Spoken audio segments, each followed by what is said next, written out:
Okay, great pleasure to be here and to talk about communicating with the media. So we've already heard about the problems of dealing with the media and how scientific ideas can get so distorted and it can be incredibly influential on people's beliefs and behaviours. And so that's what I'd like to talk about dealing with the media. As you can imagine, I've just got this book out which has involved quite a lot of dealing with the media, and some of it has not been a happy experience. Just to point out, that's the cover of the book. Actually, the cover, it took longer to decide on, I think, than to write the book. That was an earlier version. Exactly. I thought that was rather good. But, no, they said, can't have that. No, it's too funny. How can you have a cover that's too funny? So people won't want to read it on the tube. So that's the cover they couldn't show. I started talking about this work last year at the Cheltenham Science Festival. I was on with Dame Anne Johnson, who runs the big survey. And she said, as part of her submission, 1/3 of people now have sex before they're 16, illegally. And that's true. That's both for men and women. That's about the statistic now in this country. Now, by the time it's got to the Daily Mail, well, ignore the 2,500 times a minute. That actually was one of my statistics, I admit. But just to blow up the bottom bit, it said this is part of a project by Cambridge mathematician David Spiegelhalter, who found that 30% of total sexual encounters take place before 16. No, I don't think she said that, and I certainly didn't say that. However, I got the blame for that. Incredible ability to take a number and totally misunderstand. I mean, if that was true, there'd never any time for any homework. So it's just completely preposterous. So, this is just a graphic from a paper a colleague and I wrote about dealing with stories in the news. I'm going to mainly talk about health stories and how, if you turn on the radio, I always end up shouting at the radio. Because of the stupid way, what gets picked on and and how it's reported. So I'd like to just pick on one particular one, a recent one, which I feel quite strongly about, saying that drinking isn't good for you, and because there's slightly contested fact that not for young people, it's not good for you for young people. For old people my age, drinking is good for you in moderate doses. So I'm going to believe that, whatever it says. So when a study comes out, it says it's not safe, except possibly in older females. Alcohol has no health benefits at all. I thought, hang on, this seems to go against everything I've heard before. Let's look at the data. And when I went back to the data, the original paper in the British Medical Journal, I found that there weren't any graphs in it. And I thought, that's a bit odd. Why aren't there any graphs? So I got the data. That's the original paper, which quite clearly said, compared with never drinkers, suggests that beneficial dose-response relationships between alcohol may be largely specific to women aged 65 or more. Little to no protection present in other age groups. Okay, but no graphs. And when I plotted the data, I realized why there's no graphs, because the graphs are the complete opposite to what the paper has been saying. The graphs, any number here below 1 is a protective effect of alcohol. So in both this is for younger men between 50 and 64, older men, younger women, older women. All the evidence shows it's protective compared with never drinkers at all doses. It's just the problem is that the confidence intervals are so wide for many of these groups because the actual group of never drinkers was so small. So although the exactly. Yeah. So the estimates were actually are evidence for a protective effect. But because they're not significantly different from 0, they claim no effect.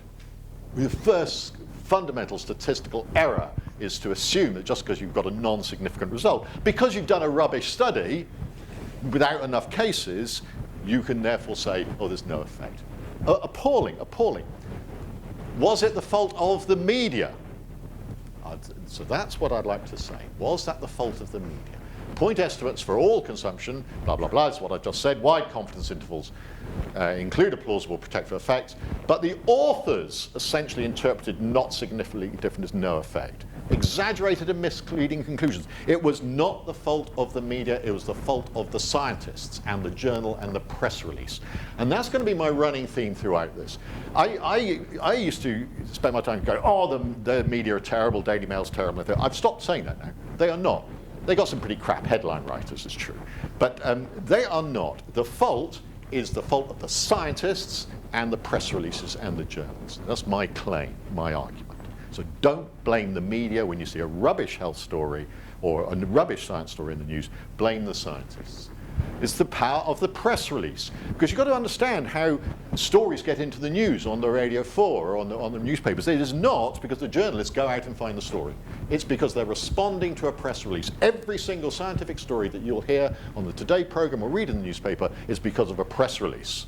It's not that the journalists have read the journals or anything like that. It's been promoted to them. It's been sold to them by someone who's wanted to get that story in the news. And that's the case for science. That's just true. Now, press officers are extraordinarily skillful. Here's a paper that was in Nature Genetics a few years ago, a staggeringly dull paper that said that 10% of people carry a gene that decreases the chance of high blood pressure. Oh, it's great. Good news story, very boring, no coverage. Till a brilliant press officer got hold of it and rewrote it as a story that 9 in 10 people carry a gene that increases the chance of high blood pressure. Whoa, isn't that cool? All you need to do is change the coding, a 0-1 to a 1-0 in your regression, and you get a completely different story. What you've done is change the frame. People who know about Danny Kahneman's work on framing know that you can change the impression of a risk completely by changing it from a positive frame to a negative frame. So in this case, it was changed from a positive frame to a negative frame, and negative frames attract newsworthiness. So this press officer, having completely distorted the story, presumably got a promotion. Okay. Now, of course, the framing is so important, and of course, I would never do anything like that. Oh, no. Of course, I have done it. I've ruthlessly done it. I was working with DEFRA on communicating climate change risks in the future.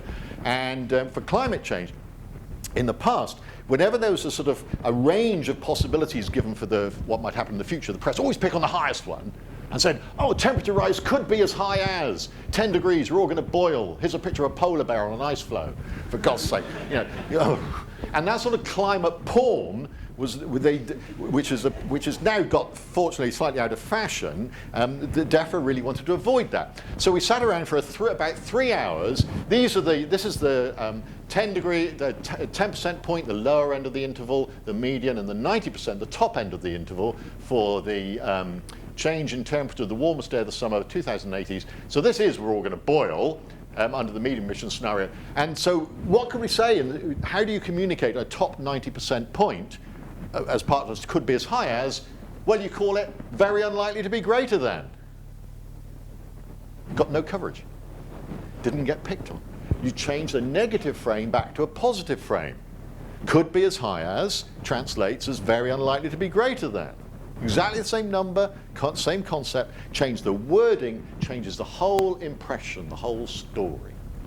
So this shows that scientists are responsible largely for the communication of their stories. If the media get it wrong, it's your fault because you have not worked hard enough to put the message that you feel is appropriate into the story that's going to be produced. Most journalists will just rewrite a press release.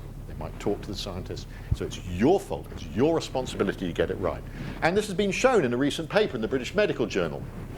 Just come out in December, the association between exaggeration in health-related science news and academic press releases. So what they did was go back through a whole series of stories that appeared in the new media and check with the press release, look at what exaggerations occurred and see whether they came from the press release or not. And they found in the press releases that came from 462 press releases, 40% contained exaggerated advice, 33% contained exaggerated causal claims, 36% contained exaggerated inference. Scientists and institutions wanting to get their work in the news, pumping it up. Of course, you'd never do that, would you? Of course, I would never do that, would I?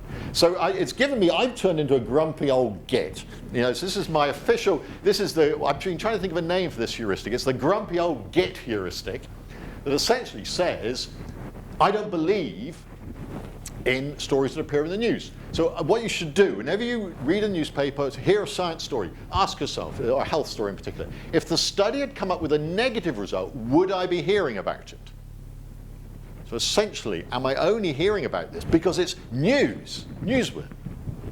If no, then don't bother to read or listen to the story. Stick your fingers in your ears and go la la la la la la, not listening to you, John Humphreys, because the only reason this story is on the Today programme is because, oh, it's gee whiz and it's different and it's new.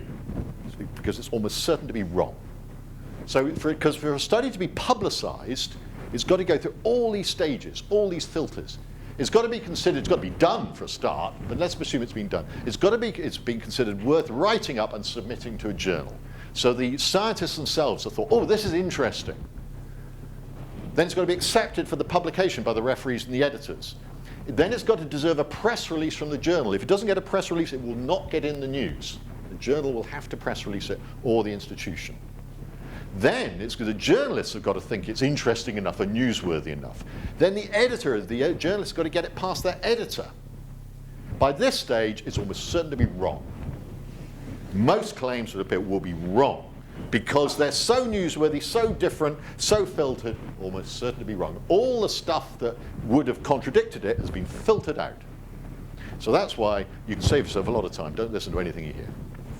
Okay, so, but the point is that media, when they're presenting data and results, sometimes it is just incompetence. I mean, this is Fox News' idea of a pie chart, which is a bit disturbing. Even the school, I give this to stuff to talk to 12-year-olds, and they fall about with this. So this is Fox News' idea of pie chart. So sometimes it is just pure incompetence. Actually, that's a nice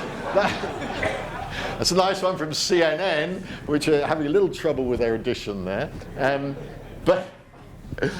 So I'll just go through some of the things to look out for when you do see a story in the news and you're trying to decide whether to accept it or not.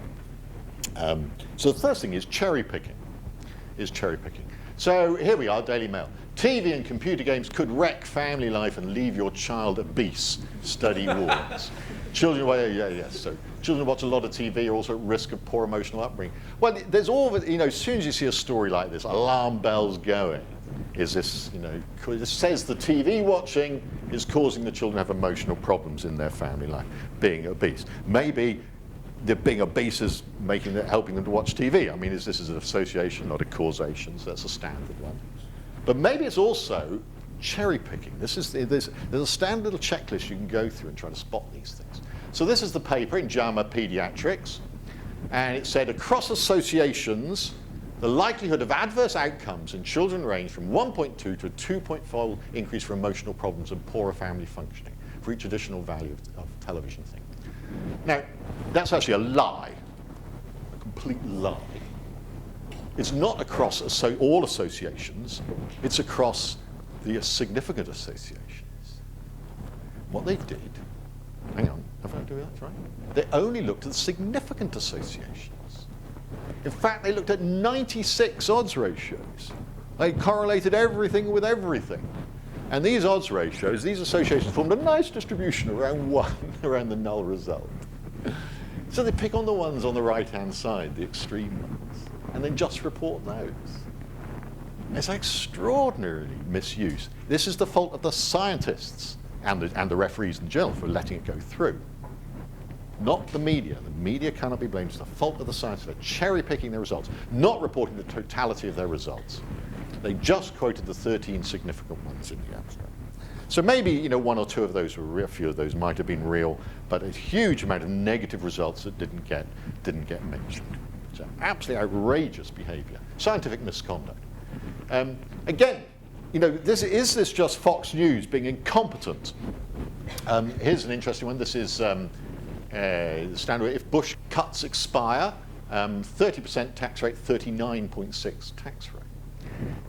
So that looks like, is that just incompetent? They've cut the axis to make the change look really big. So that's a framing. They've framed it in a way to give a more impressive story. Whose fault is that? Actually, no, I haven't put that in. Oh, maybe I've got it somewhere. No, I thought I'd put that one in. They got caught out. They did it last April. They did the same thing about Obama's enrollment for Obamacare. And they got such a flood of complaints about it. They said, oh, we've made a mistake. And they issued a new graph fixed at 0, which made the 2 lines look almost the same. So people can complain. So in fact, of course, it's not a mistake. They do it every time. So they were claiming this was an innocent mistake. In fact, it wasn't. It was clearly that they did it deliberately. So, okay, so the media is not blameless, especially not Fox News. I could just give a whole talk on just on Fox News graphics. So I shouldn't say the media is completely blameless. They can, but they can obviously put their own take on things. But I still would like to say that this is still largely the fault of the scientists. Oh, this is the standard one, the higher risk. There's so many stories of this, it's untrue, stories of this are untrue. The ones that says that, well, essentially, oh, this is 2 glasses of wine a day, triples your risk of mouth cancer. But this is 2 large glasses, so that's 250 ml, that's 2/3 of a bottle of wine. You know, you're really slugging it down. You're really pumping it down. More than double the recommended limit. Mouth cancer is incredibly rare. So if 10,000 people drinking this much, slugging down 2/3 of a bottle of wine every single day, according to this, you get 2 extra mouth cancers each year. You think, oh, is that worth it? What is it? Headline in newspaper, no, absolute classic. Again, this did not come from the journalist. The journalist didn't do that calculation. You know, I had to do this calculation because nobody does this calculation. Certainly not the scientists who wanted it in the newspapers and the journal that published it. Yeah, and of course, actually, it feels unfair to pick on this. The most outrageous ones are the charities. Never believe a word that comes out of a charity, unfortunately. It's a sad fact. They're outrageous manipulators of data because they have no peer review and they've got no concern actually for scientific truth. They are pure propaganda. They're trying to push their results. One of the worst ones of all, I hope nobody works for this, is the World Cancer Research Fund, who absolutely promote their work ruthlessly, I think in a shocking way. Anyway, I could come back to that if you want to talk about it. Yes, oh yeah, no, climate change. Some of you may work on climate change. So although I did a recent program, Climate Change by Numbers, and people said, oh, trouble with you statisticians, you never say anything negative about climate change results. Ah, I did. Have a look at this one. I hope nobody wrote this one. No, I don't. Anyway, this was climate change effects on human health, projections of temperature-related mortality. So look at this, look at this. Number of the headline was numbers of heat-related deaths projected to increase as temperature rise. Heat-related deaths. So that was the figure 4 of the paper. Now, okay, let's have a look at this one. What do you think of this figure? This is heat deaths. So this is deaths from increased heat per 100,000 people in different age groups. So in 85, heat-related deaths are projected to go up quite a lot, and in these other groups are going to go. Cold-related deaths, well, they're going to go down in all groups because we're all going to get warmer. Bring it on, I say. Sorry? And the difference between the two is almost zero. Well, no, it's not. It's just normal. Look at the axes. Look at the size of the axes. They're on different axes. So let's put those together on the same axis, and we see heat deaths going up, cold deaths going down. Add them up, combined deaths. It's going to be great. Can't wait to 2080s. Whoa, God, I hate the cold. So that, I don't know why they didn't put that in the headline, actually. You know, temperature-related deaths to go down with climate change was not the headline. Couldn't work out. In fact, it's even more subtle than that. They did say, somewhere in the abstract, temperature-related deaths will go up. Yeah, and it's true. Temperature-related deaths will go up by 2080s. Even though they're going to go down in every age group, they're going to go up overall because there's going to be more over 80s. There's going to be more older people. So it's very clever. I don't think they knew what they were doing. I really don't think they understood the subtlety of their argument. They said, because when you do the calculations, you do find that temperature-related deaths will go up. And yet, in every age group, they're going to go down. It's Simpson's paradox. Can you remember that, Simpson's paradox? It's beautiful. It's a great challenge to statisticians to find a real example of this happening. And this is a classic. Temperature-related deaths are projected to go down in all groups, but because there are going to be more older people, the total number of temperature-related deaths will go up. So in fact, they did say, but they did realize to some extent the increased number of temperature-related deaths was partly driven by projected population growth. No, it was completely driven by projected. In fact, it was going to get safer in all age groups. So, scientists, not the media. It's the scientists and not the media who knew what they were doing. Okay, so now this is the most difficult one of all. With the other ones I'm showing, the cherry picking, the misreporting, whatever, you can identify yourself by looking at the study. The trickiest one of all is when it's the dog that didn't bark in the night.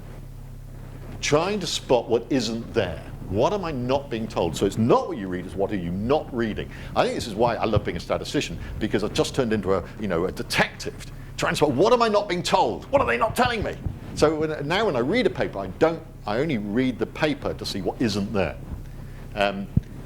This is a good one. Study links asthma to magnetic field exposure of pregnant mothers. And there's another one, yogurt and asthma as well. That's a good one as well.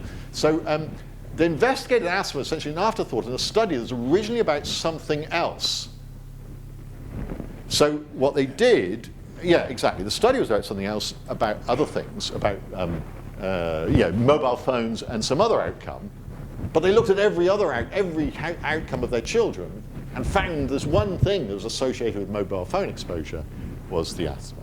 And there's another one which I could have put with on yogurt exposure in pregnancy and asthma in 5-year-olds.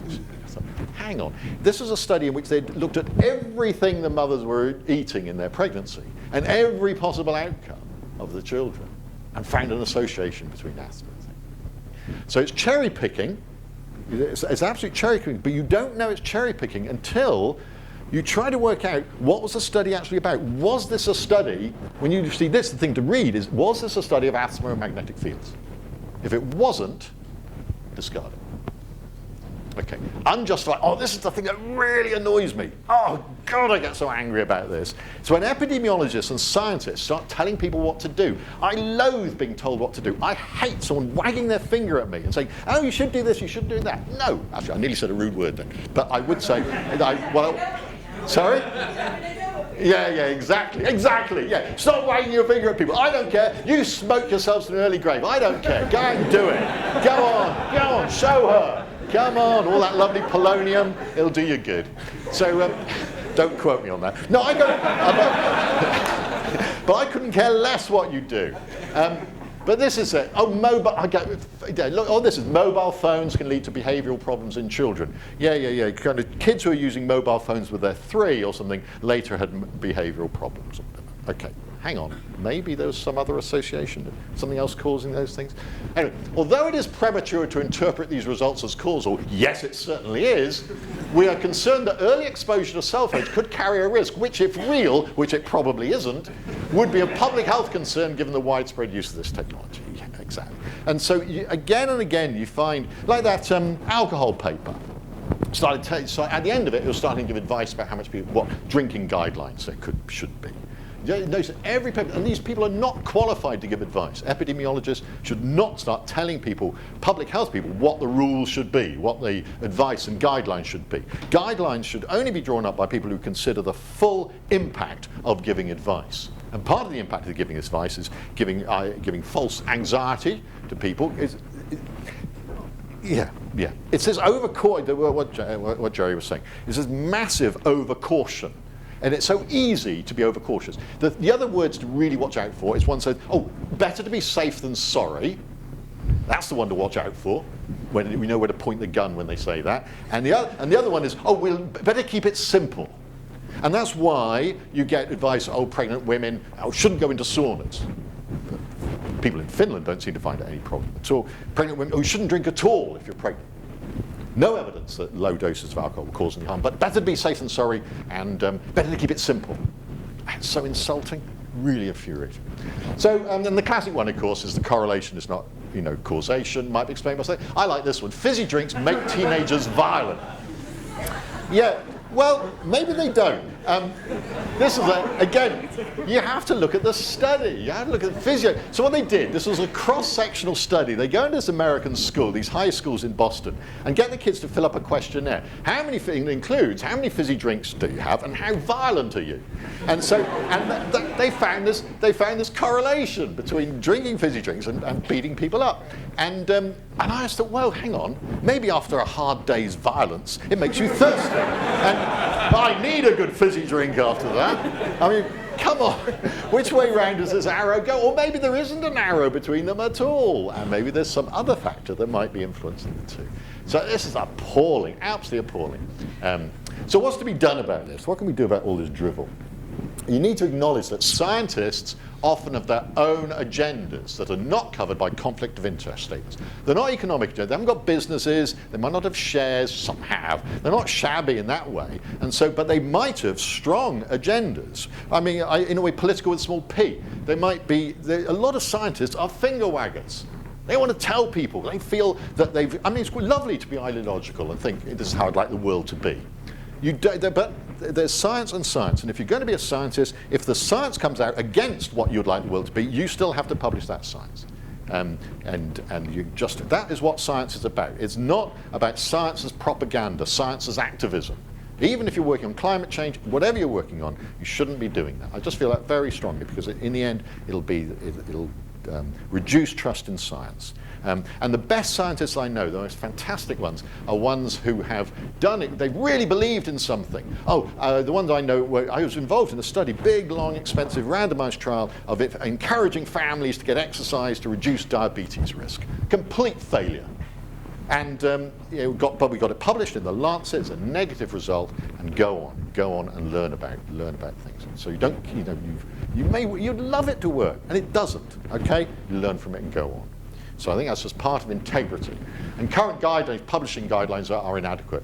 Press release is absolutely vital, and scientists need to take full responsibility of the press release. You must not just give this over to the comms department, because heaven knows what they'll do with it. You have to take this. If some rubbish appears about your work, it's your fault, because you have not been fully engaged in the process. And editors, of course, journal editors who do not, carry a lot of responsibility for what they accept and how they promote work. Okay, what about crises, which really gets, just to finish off now, I'll really get back to the sort of thing Jenny was saying. What happens when, things are in a bit of a panic? What does science do then? Because then you might in a series where you really don't know, and everyone's getting in a bit of a state. So this is a standard kind of example. People remember the killer cucumbers? We're a bit young. No. Well, how long ago was it? That wasn't that long ago. You weren't that long young. Killer cucumbers in Germany. They're horrible. A lot of people died of a disease in Germany caused by E. coli, and Spanish organic cucumbers got the blame. And so there's the poor old Spanish Minister of Agriculture spending a whole time stuffing down cucumbers. Look, he looks like he's had enough cucumbers, to be honest. But no, he's got to keep on eating cucumbers all day just to show they're safe. So, and they were safe. It wasn't the cucumbers. Actually, they did find some E. coli in the cucumber. It was the wrong E. coli. So it was not the cucumbers. They got huge blame, 100 million euros lost. They're still trying to get it back from the Germans. Can people remember what it actually was? It didn't come out until 3 weeks later what it actually was. It was a batch of sprouting fenugreek seeds from Egypt. And they know that because the disease occurred in Bordeaux, which is where another batch went. So it was nothing to do with the cucumbers. So you see the standard response, though, is you've got to reassure people by going out and doing things. But the whole point about this is that the uncertainty attached to the E. coli was not made public. They weren't confident at all it came from these cucumbers. This was the source, and yet that's what got published. Yeah, killer cucumber bug. Yeah. So my hero in this is John Krebs, Lord Krebs, because he was head of the Food Standards Agency, and he had to deal with some really serious events. And this was one of the ones where they were suspected that BSE had got into sheep through scraping, and that eating lamb might give you, make your brain rot, give you Creutzfeldt-Jakob disease. So the same stuff that cows was associated with. You might get this from lamb. Okay, panic in the British meat industry, and they didn't know whether BSE had got into sheep. They genuinely didn't know. The first thing he said in his press release, well, we don't know whether BSE has got into sheep. So the honest admission of uncertainty. Not don't you worry your little heads about it, we don't know about that. The acknowledging uncertainty he did. But we're going to find out. We're going to do this. We're really on the case. This is what we're doing. Blah, blah, blah, blah. Really working our guts out. We will reduce uncertainty. The uncertainty is a temporary state. In the meantime, we're not advising you to stop eating lamb. We don't actually think it's a problem. But if you're worried about it, change your diet.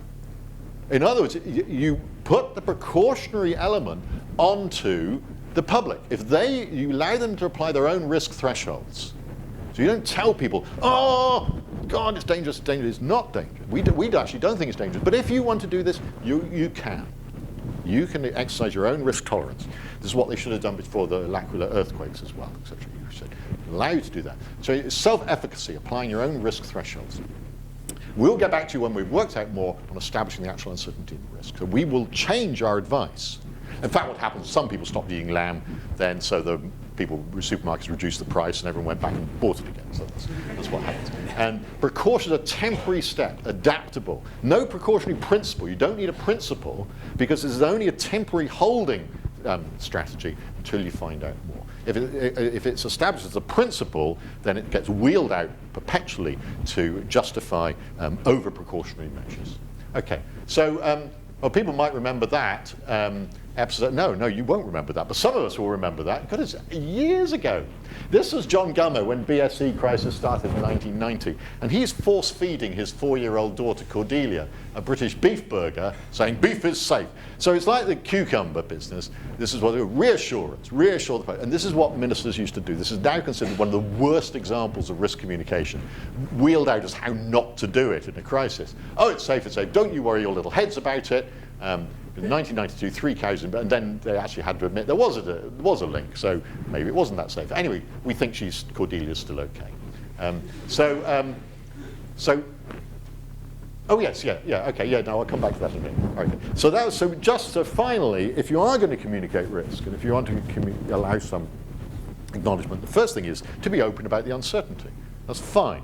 You should be a trusted source before you can do that. You have to establish trust in order to establish uncertainty. And that needs to be established before the crisis, before you have to express this. You have to be. And scientists are, on the whole, trusted. They can afford to be uncertain at that point. If you want to report risk, say what it means in terms of N people. Jenny was doing, say, don't use, lots of complicated maths. Just say, what does it mean for 1,000 or 100 people? Stop epidemiologists giving public health advice. Shut up. Cut exaggerated claims. Scientists should not be activists and issue responsible press releases. And I could get onto GM later. But just to finish off, just to show that media spin is not a new thing. If we go back to this, this is 1990, and modern forensic photographic analysis reveals the fact that that's not the bite mark of a 4-year-old girl. Okay, thank you very much indeed.